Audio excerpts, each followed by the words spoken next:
صباح الخير أو مساء الخير على حسب التوقيت اللي بتتفرج فيه على الحلقة دي. أنا مصطفى الشاعر ودي حلقة جديدة من برنامج خش كلاك.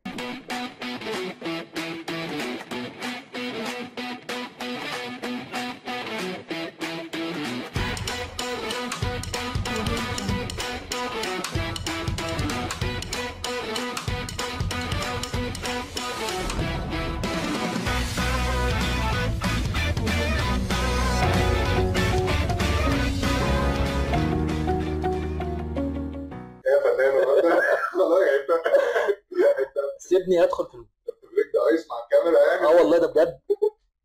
بحبك كلها بحبك. بحبك. ما بقالي قد ايه ما وقفتش قدام كاميرا، ما وقفتش يعني. انت لو واخد بالك ما عنتش مش عارف ابدا اقول إيه. يا ما ابني تثبتهاش ما تثبتهاش. سبحان الله. طبعا للناس اللي كانت متابعه البرنامج وبتتفرج عليه قبل كده لاحظوا ان البرنامج بقاله اكتر من سنه تقريبا واقف، وده كان بسبب ظروف ان انا اضطريت اسيب مصر واسافر في مكان تاني. فبعد ما استقريت الحمد لله والدنيا بقت ستيبل معايا ومستقره، قررت ان انا ارجع تاني بالبرنامج ده.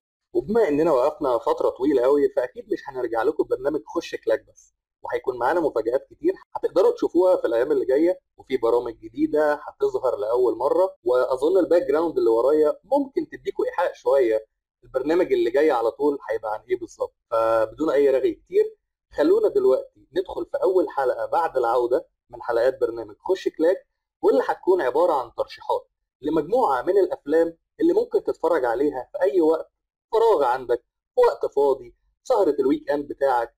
هي افلام هتبسطك وافلام قديمه وفي منها الجديد، ولكن على ضمانتي انها هتكون افلام حلوه. فمش عايز اطول عليكم اكتر من كده، ويلا بينا نبدا في الحلقه. ترشيحاتنا النهارده هتبقى متقسمه ل5 فئات. الفئه الاولى هتكون افلام رعب، والفئه الثانيه هتكون افلام اكشن، الفئه الثالثه هتبقى افلام كوميدي، والفئه الرابعه هتبقى افلام فيها بلوت تويست او حبكات دراميه، من الافلام اللي هي بتخلي دماغنا تنفجر مره واحده في اخر الفيلم او في نص الفيلم. واخر فئه اللي ممكن نعتبرها فئه عائليه او فئه للاطفال، وهي الانيميشن او افلام الرسوم المتحركه. وخلونا نبتدي على طول ترشيحاتنا. وللتوضيح ان كل القائمه بتاعتنا هتبقى كل فئه فيها 3 افلام، وال3 افلام بيختلفوا عن بعض، اختلاف في القصه اكيد، واختلاف في نوع الفيلم وطريقه عرض الفيلم. واول فئه هنبتدي بيها هي فئه افلام الرعب، ومعانا في الفئه دي زي ما وضحنا 3 افلام.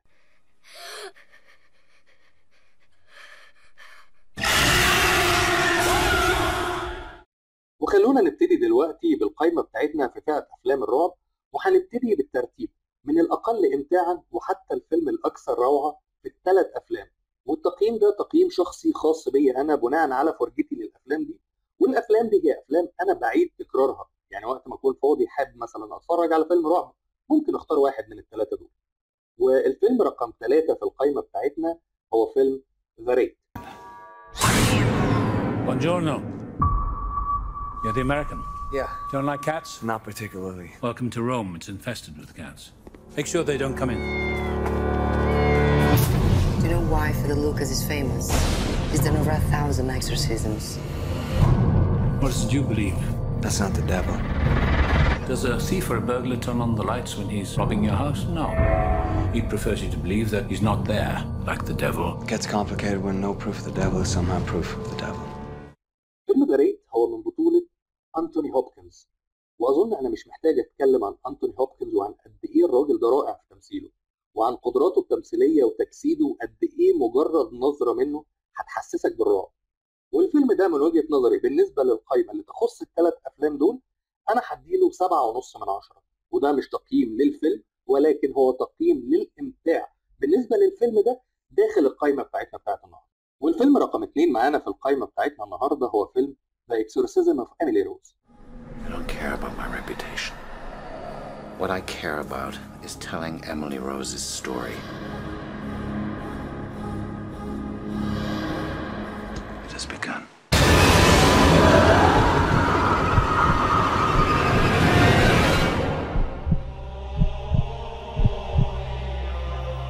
For the glory of God.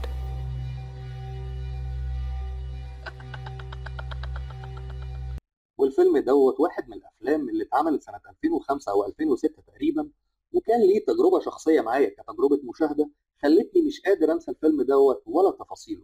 بجد هو فيلم مرعب قوي بالنسبه لي، خصوصا احداثه، وهو بمنتهى البساطه بيحكي عن بنت عايشه مع اهلها في منطقه ريفيه وحصل لها تلبس، والتلبس ده ادى في النهايه لوفاتها. واحنا بنشوف احداث الفيلم كلها من منظور المحاكمه اللي بتحصل للقس اللي كان بيحاول يعمل عمليه طرد الارواح من عليها. هو واحد من الافلام اللي هتستمتعوا جدا بيها.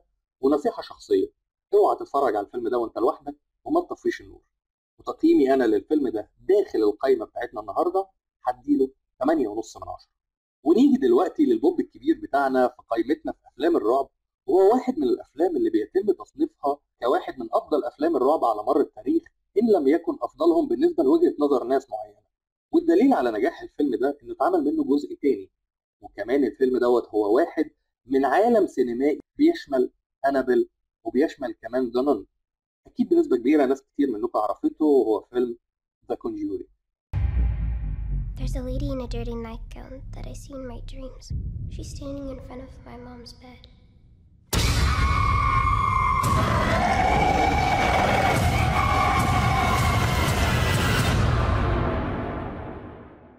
ذا كونجورينج هو واحد من افلام الرعب اللي فعلا ما ينفعش تتفرج عليه وانت لوحدك غير لو قلبك جامد، عشان الفيلم ده فعلا هيعيشك تجربه مشاهده.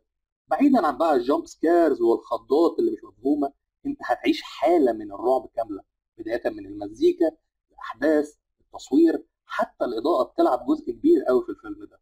وتقييمي انا للفيلم ده داخل الليست بتاعتنا النهارده، وده السبب اللي خلاه يجي رقم 1، هو 9 من 10.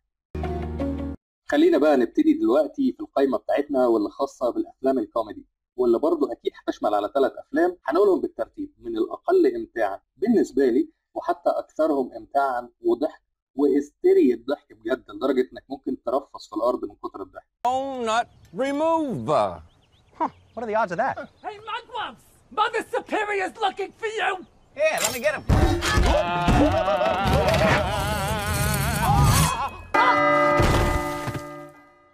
والفيلم رقم 3 في القائمة بتاعتنا النهاردة هو فيلم The Dictator.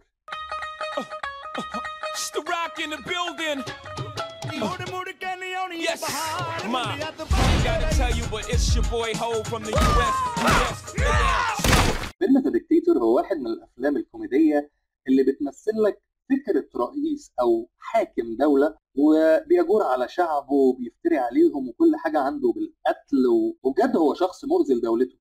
بس في نفس الوقت انت هتشوف الشخص ده بالاحداث اللي هتحصل له والتقلبات اللي هتحصل واللي هتشيله من على عرشه بظروف معينه. الفيلم ده هو واحد من الافلام اللي اتعملت سنه 2012 وحقق نجاح كبير قوي لدرجه ان هو كان في التوب 10 بوكس اوفيس في السنه دي. وملحوظه عن الفيلم ده يا جماعه ان الفيلم دوت زائد 18 يعني للكبار فقط. اوعى تتفرج عليه مع حد صغير ولا عيال صغيره، انا مش مسؤول، دي مسؤوليتك انت. انت محمد. ايوه دي مسؤوليتك، انا ماليش دعوه. وتقييمي للفيلم ده هيبقى 7 من 10. فيلم لطيف بوب كورن تقدر تتفرج عليه كده بمنتهى اللذاذه ومنتهى اللطافه، واتفرج عليه مع اصحابك، ما تتفرجش عليه مع اهلك برضه، نصيحه يعني. ونيجي دلوقتي للفيلم الثاني في القائمه بتاعتنا النهارده وهو فيلم سنترال انتليجنس.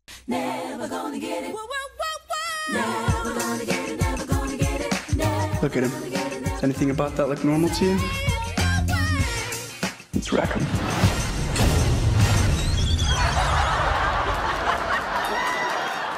Here, babe. Well, there's no coming back from that. Do you remember those backflips you used to do? Let's do the flip. That was so close.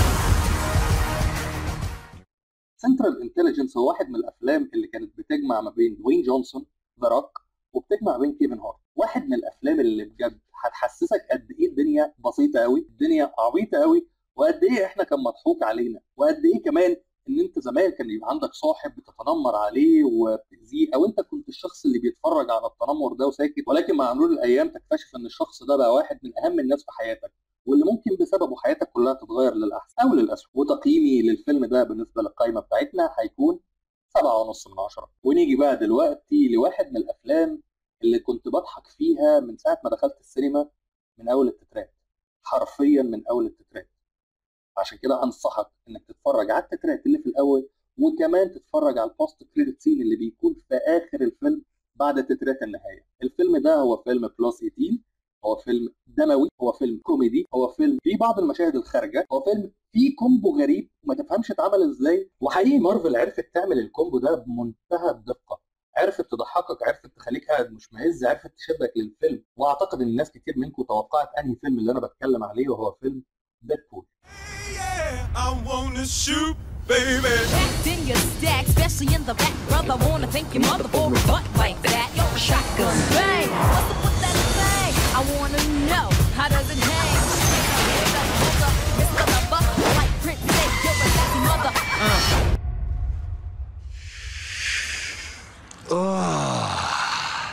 I am very turned on right now. He's gonna give it to you. He gonna give it to you. You are haunting. You look like an avocado had sex with an older avocado. Thank you. وانا هنا بتكلم عن ديدبول الجزء الاول، ما بتكلمش عن الجزء الثاني، لانه بصراحه فيلم ديدبول الجزء الثاني كان فيه بعض الحلب. عدنا نفس الافكار، عدنا نفس الدنيا، بس دي مش نقطتنا ان احنا نتكلم عليها دلوقتي. ولكن انا هرشح لكم فيلم ديدبول كواحد من افضل الافلام الكوميديه اللي انا اتفرجت عليها، ومش هبالغ لو قلت ان هو واحد من افضل الافلام اللي اتفرجت عليها في حياتي كافلام كوميديه. وعشان كده فيلم ديدبول انا هديله تقييم 8.5 من 10. وللتوضيح مره ثانيه ان التقييمات دي تقييماتي الشخصيه داخل القائمه دي، يعني بمنتهى البساطه ان ممكن تقييم الفيلم ده هيختلف لو في قائمه ثانيه.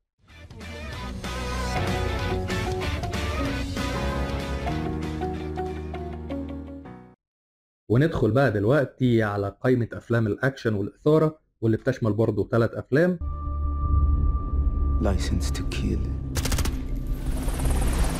History of violence. I could be speaking to my own reflection.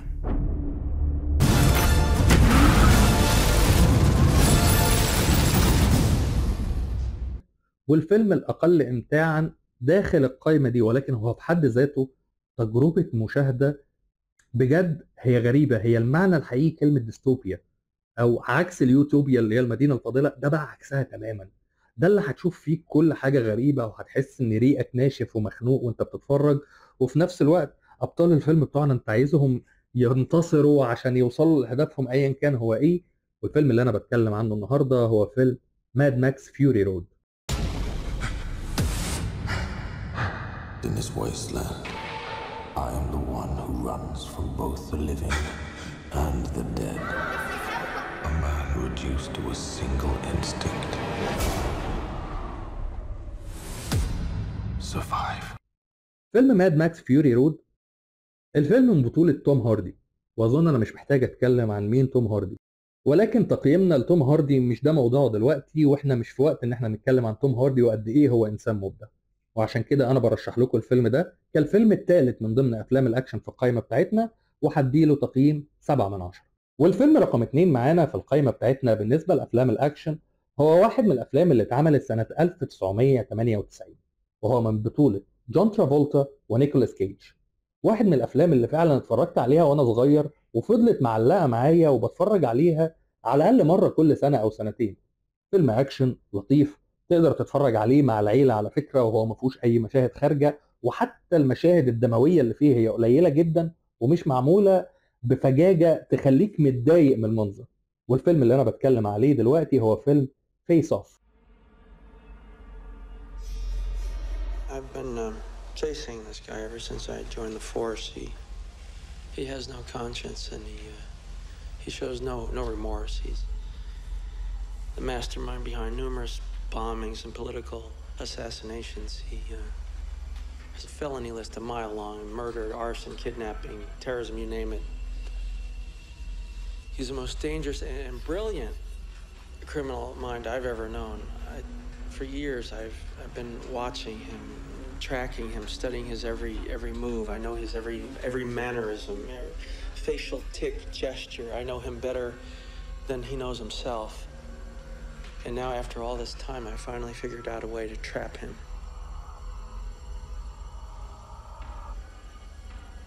I will become him. فيس اوف فكرته بمنتهى البساطه وموجوده، انا مش بحرق اي حاجه، هو ان في ضابط وفي مجرم ما بينهم زي تحدي طول الوقت، فالمجرم دوت بيموت، وعشان الشرطه تقدر تجيب كل الاسرار اللي كانت وراه كلفت الضابط ده يتعمل عمليه نقل وش من الضابط ناخد وش المجرم نحطه على وش الضابط، فندخل بقى الضابط في وسط العصابات بقى، فهو يجيب لنا الاسرار. طبعا دي الحبكه بتاعت الفيلم، بغض النظر عن الحبكه خليها على جنب، دي حاجه ترجع لهم بقى واقعيه، يعني احنا عارفين هوليوود عامله ازاي في الحته دي. ولكن العمليه نجحت الحمد لله، ودخل الضابط في وسط العصابه، واتفرجوا انتوا على الفيلم بقى. انا مش هحرق لكم حاجه، ولكن هو فيلم بجد هتستمتع بيه وهتتبسط بيه جدا، وفيلم من الافلام اللي انا شخصيا بتاثر بيها عشان ذكرياتي معاه. وتقييمي للفيلم ده هيكون 8 من 10. ونيجي بقى دلوقتي للكبير في افلام الاكشن، ولو واخدين بالكم يعني فهو هيكون واحد من افلام باتمان. وبمجرد ان انا ذكرت هو فيلم الباتمان، ناس كتير منكم هتتوقع انا بتكلم عن فيلم ايه، ولو محتارين هيكونوا محتارين في فيلمين تحديدا. وهنا انا بتكلم عن The Dark Knight. So what are you proposing? It's simple. Kill the Batman.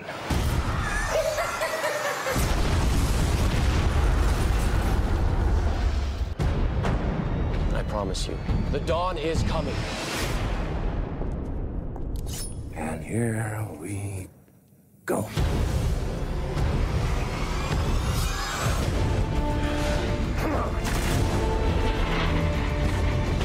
This city deserves a better class of criminal. And I'm gonna give it to him. No!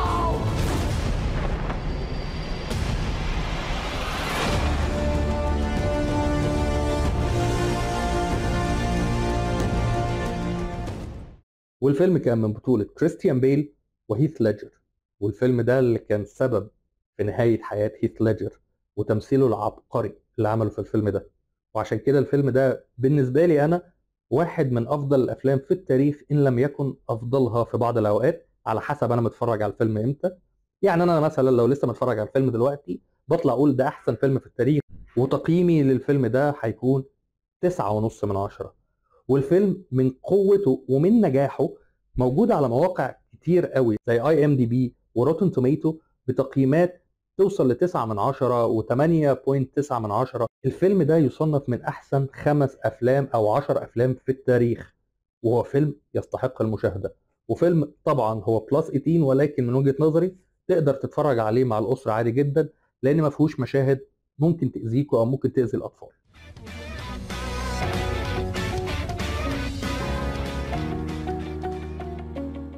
ونيجي دلوقتي للفئة الرابعة معانا، وهي أفلام البلوت تويست أو أفلام الحبكة الدرامية، اللي هي أفلام اللي ممكن تخليك وأنت قاعد تتفرج فاكر الفيلم ماشي في طريق، فجأة تلاقي نفسك رحت في حتة تانية خالص. هي أفلام المايند بلوينج، الأفلام اللي بيبقى فيها تشغيل دماغ قوي. ونبتدي في القائمة بتاعتنا بالفيلم رقم 3، وهو الفيلم اللي ابتدى الفكرة دي تقريبا، وكل الأفلام مشيت على خطاه بعد كده. والفيلم ده تم إنتاجه سنة 1994، وهو فيلم The Usual Suspect. Usually, when there is a crime, there is a motive. I want to know why. 27 men died on that pier for what looks to be $91 million worth of dope that wasn't there. Usually, when there is a lineup, there's only one real suspect. This whole thing was a shakedown. And there's no way they'd line 5 felons in the same room. But this is not the usual crime. This is not the usual motive. He was in the harbor killing many men. Kaiser Soze! He saw Kaiser Soze. And these are not the usual suspects. The greatest trick the devil ever pulled was convincing the world I know he's here! he didn't exist. You've got to look beyond the usual suspects. Well, I believe in God. And the only thing that scares me is Kaiser Soze.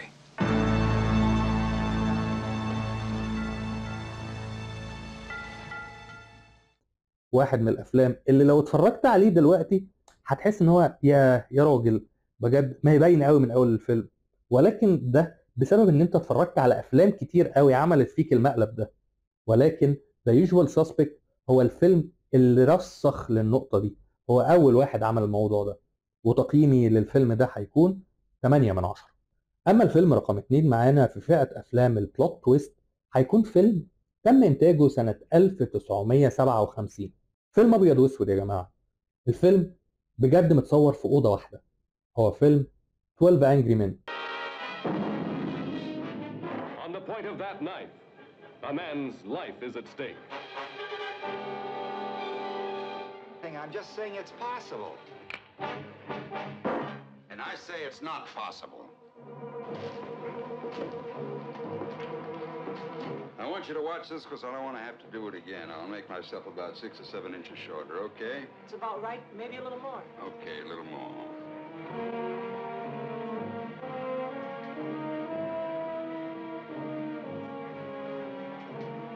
Look out!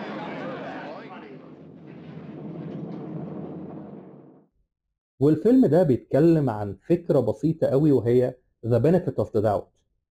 بمعنى ما تحكمش على الحاجة من منظورها الخارجي ودور واعرف أصل المشكلة فين، لأن جايز وبنسبة كبيرة يكون حكمك على الحاجة اللي هو الحكم الأولي كان حكم غلط. الفيلم ده ممكن تحسه مسرحي شوية، وده ناتج عن إن الرواية أصلا كانت رواية مسرحية وتم عملها الفيلم. فيلم فيه إبداع تمثيلي، فيه إبداع إخراجي، مش هتحس إنك تتفرج على فيلم أبيض وأسود نهائي. والفيلم ده أنا رشحته لناس كتير من صحابي ومن الناس اللي حواليا، وبجد ما صدقوش نفسهم ان هم ازاي ما اتفرجوش على فيلم زي ده. وعشان كده فيلم 12 انجري مان هو الفيلم رقم 2 معانا في القائمه بتاعتنا، وهديله تقييم 8.5 من 10. ونيجي بقى دلوقتي للفيلم الكبير الزغلول بتاعنا في افلام البلوت تويست، واللي طبعا هيكون حاضر فيها للمره الثانيه كريستيان بيل في فيلم تاني خالص عشان يحتل المركز الاول في الفئه دي زي ما احتلها في فئه افلام الاكشن بذا دارك نايت، وهيحتلها المره دي هو وهيو جاكمان في فيلم ذا برستيج.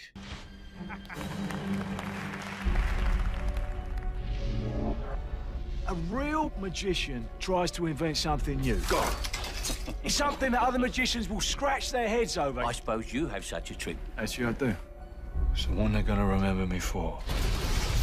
What happened? It was the greatest magic trick I've ever seen. I need to know how he does it. He has no trick. It's real. No more secrets. Secrets of my life.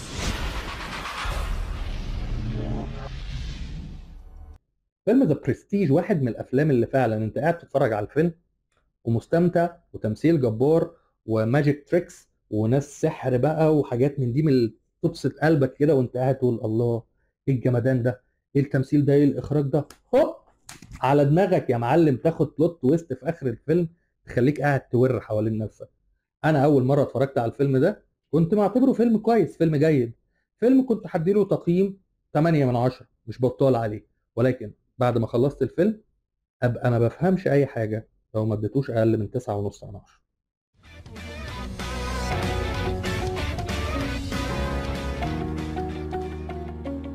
اخر فئه معانا وهي افلام الانيميشن او الرسوم المتحركه، وهنا انا طبعا ما بتكلمش عن افلام الكرتون، انا بتكلم عن افلام رسوم متحركه اللي هي نقدر نعتبرها بقى 3D او افلام الكرتون المتطوره اللي ما كانتش موجوده في التسعينات بقت موجوده من اوائل الالفينات وهكذا.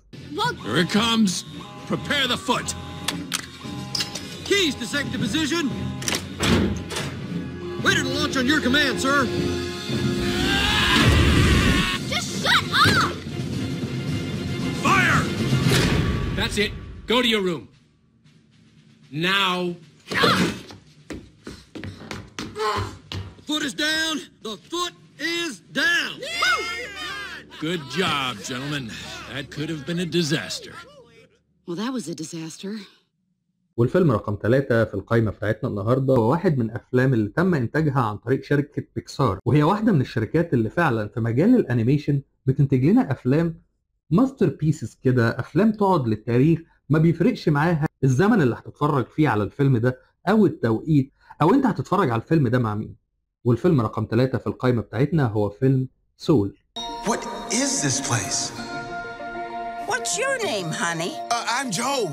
I teach middle school band. Cut it, go for it! Today started out as the best day of my life. Back here tonight, first show's at 7. Yes! Woohoo! You know what that's gonna say? Joe Gardner. I did it. I got the gig. هو واحد من الافلام اللي فعلا هتديك درس في الحياه وهتديك هدف جديد تقدر تعيش عشانه، وتقييمي للفيلم ده هيتفق مع نفس التقييم اللي على موقع IMDb وهو تقييم 8 من 10. وبجد الفيلم ده هو واحد من الافلام اللي هتتبسط بيها قوي وعن تجربه وعلى ضمانتي. والفيلم رقم 2 معانا في القايمه دي النهارده، واللي كنت اتمنى احطه رقم 1 عشان هو فعلا يستحق ان هو يبقى رقم 1 في القايمه دي، ولكن بما ان هو مش فيلم انيميشن 100% او بنسبه 100%، هو فيلم فيه تمثيل حقيقي، ممثلين في الواقع، وفي جزء كبير من الفيلم هو انيميتد، وهو فيلم Ready Player One. My dad picked that name because it sounded like a superhero's alter ego, like Peter Parker or Bruce Banner. But he died when I was a kid. My mom too. There's nowhere left to go.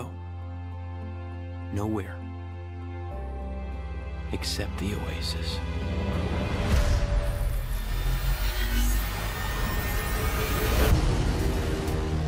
A whole virtual universe.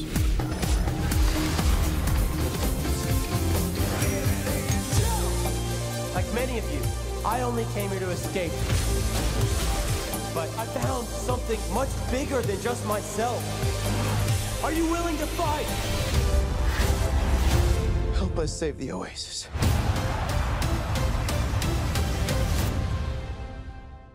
فيلم ريدي بلاير 1 يا جماعه واحد من الافلام اللي اخرجها ستيفن سبيلبرج، واظن انا مش محتاج اتكلم عن مين سبيلبرج وعلى تاريخه عامل ازاي والافلام اللي اخرجها وقد ايه الراجل ده مبدع في افلامه. وتقييمي للفيلم ده هيكون 9 من 10، واعتقد هو نفس تقييم الفيلم اللي معانا بعد كده. ونيجي بقى دلوقتي للفيلم اللي اخد نفس التقييم بتاع ريدي بلاير 1، وهو فيلم موانا. For generations, this peaceful island has been home to our family. But beyond our reef, a great danger is coming. Legend tells of a hero who will journey to find the demigod Maui. And together, they will save us all. It's Maui time!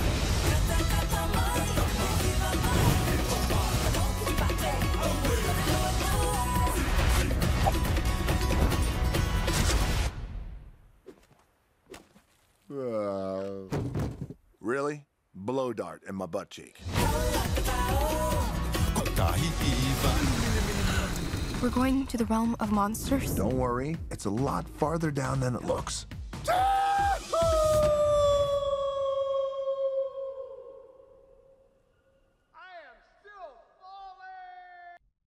فيلم موانا يا جماعه من بطوله دوين جونسون، ذا روك. الفيلم ده اثبت لنا او وضح لنا جانب جديد من شخصيه ذا روك، وهو الجانب الغنائي. قد ايه الراجل ده ابدع في الفيلم ده تمثيليا، ابدع غنائيا، ابدع في الاداء الحركي، لانه انا حسيت فعلا ان الفيلم ده مش انيميتد، لا انا حسيت ان ذا روك هو اللي بيتحرك بالشخصيه بتاعته داخل الفيلم. واحد من الافلام اللي تقدر تتفرج عليها مع عيلتك وولادك هيتبسطوا بيه كتير قوي، وكمان انت شخصيا او انت شخصيا هتتبسطي قوي قوي قوي وانت بتتفرجي على الفيلم ده. وهي الفكره ان هو فيلم مسلي للعائله كلها، قلتها زي ما انت عايز. وعشان كده الفيلم ده بدون اي نقاش يستحق فعلا تقييم 9 من 10.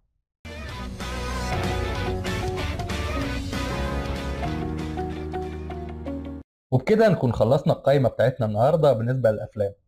وبما انك قاعد لاخر الفيديو فانا مش عارف اقول لك والله قد ايه انت اخويا ما اعرفش انت قاعد ليه، بس والله شكرا. وبما انك قاعد بقى فبالمره كملها، هتلاقي فيه تحت كده زرار مكتوب عليه لايك اللي هو علامه الصح، دوسه هتلاقيه ازرق، هيديك لون كده وهيعمل الوان حواليه. في بقى جنبه كلمه سبسكرايب او اشتراك، دوس عليها مش هتخسر حاجه، الحاجات دي ببلاش. في بقى جرس كملها بالمره، اصل انت دوست لايك ودوست سبسكرايب جت على الجرس، فبالمره عشان اخوكوا يعني لسه هيرجع ان شاء الله، وكمان عشان لما نبتدي الحاجات الجديده تبقى عندك الابديتس بتاعتها. ودي كانت نهايه حلقه الرجوع من برنامج خش كليك. انا مصطفى الشاعر، استنوني في الحلقات الجايه. سلام عليكم.